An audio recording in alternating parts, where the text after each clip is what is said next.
Blogger Suvendu page থেকে সবাইকে আন্তরিক প্রীতি শুভেচ্ছা ভালোবাসা অভিনন্দন। বন্ধুগণ, আমি আপনাদের কাছে নতুন ভিডিও নিয়ে এলাম।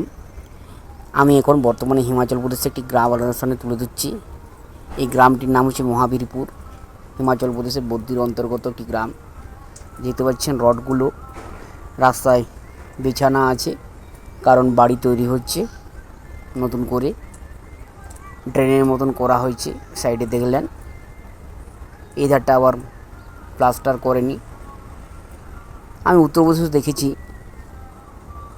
বিভিন্ন বাড়ি তারা প্লাস্টার না করে রেখে দেয়, যেটা দেখায় আর কি, ভিতর দিকে নয় বাইরের দিকের কথাটা বলছি।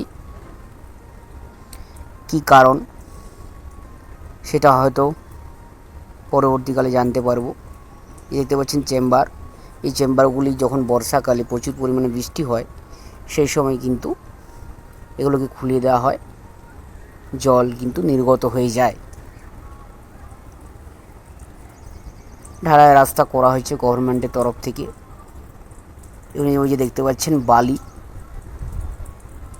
বালি কিন্তু এখানে জড়ো করা হয়েছে, কারণ আরও হয়তো এখানের মানুষজন যার প্রয়োজন আর কি, সে বাড়ি বানাবে বা অন্যান্য কিছু যে কাজ আর কি, বালির যা যা কাজ থাকে তা করবে। মৃত্তিকা তো আপনারা দেখতেই পাচ্ছেন, মৃত্তিকা নয়, এ তো পাথর। এখানে মাটি, অ্যাকচুয়ালি মাটি নয়, পাথর।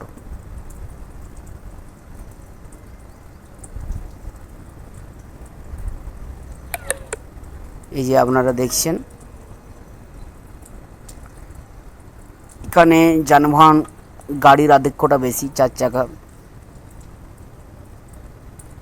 কারণ আর্থিক দিক থেকে অনেকটা এগিয়ে, ইন্ডাস্ট্রিয়াল এরিয়ার পার্শ্ববর্তী একটি গ্রাম।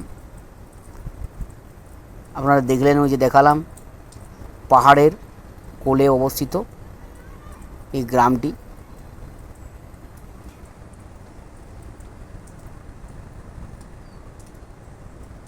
এবং আমি দেখলাম একটা জিনিস বলতে ভুলে গেছি, যে এসি লাগানো হয়েছে প্রত্যেক বাড়িতে শহরাঞ্চলের মতোই। এই দেখতে পাচ্ছেন সোলার লাইটের ব্যবস্থা রাস্তার মোড়গুলোতে। এবং আমি যেটা দেখলাম, শহরাঞ্চলের মতন প্রত্যেক বাসিন্দা তার জায়গাটুকু পাঁচিল দিয়েছে, পাঁচিলের মধ্যস্থিত।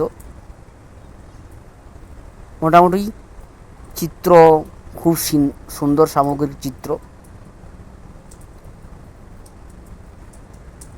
এবং ওই যে আপনাদের বলছি আমি, যে এখানে মানুষ সাধারণত 4 চাকাটাই বেশি ব্যবহার করেন।